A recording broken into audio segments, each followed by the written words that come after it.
Hello kids! Today we are going to learn magic words in English. So, when somebody gives you something, we can say thank you. When we receive a thank you from someone, we can say you're welcome. When you do something wrong, we can say sorry.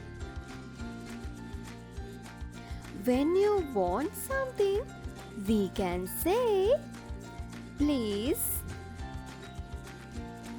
When you want anyone's attention, we can say excuse me. Thanks for watching. Stay tuned for more.